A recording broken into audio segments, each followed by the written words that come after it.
दुल्हन मिलौ कसाई के कि बात बात देबो गारी हो लंगिया मिर्चाई के कि अब की करियो माई के दुल्हन मिलौ कसाई के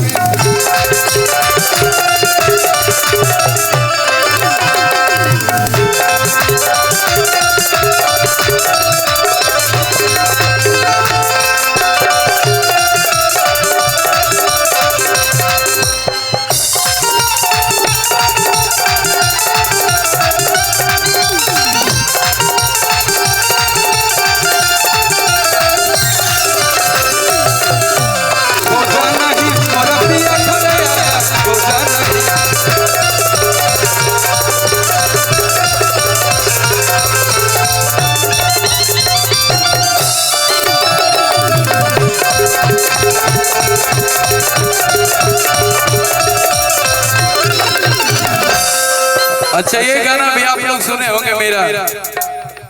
कि बिना तेल के जरे बोला लटेन भैया भैया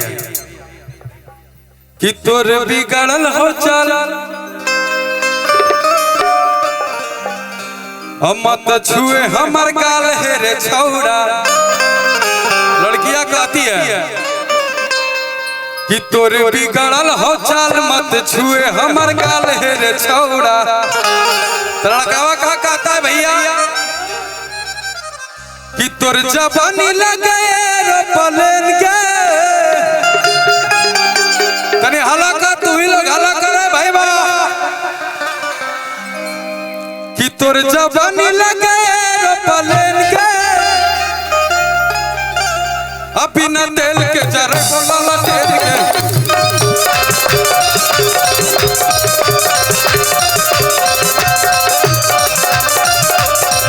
तोर बिगड़ल हो चाल मत छुए हमर गाल है रे छौड़ा नहीं तो करे बाबा बाल तोरे दाल तो नहीं दाल है रे छौड़ा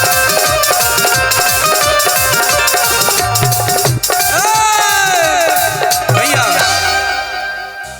कि मैंने सुना है मैं खाने का रंग बदलने वाला है कि बोतल खोल के भैया भैया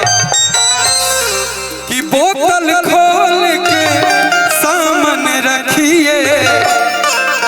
चांद निकलने वाला है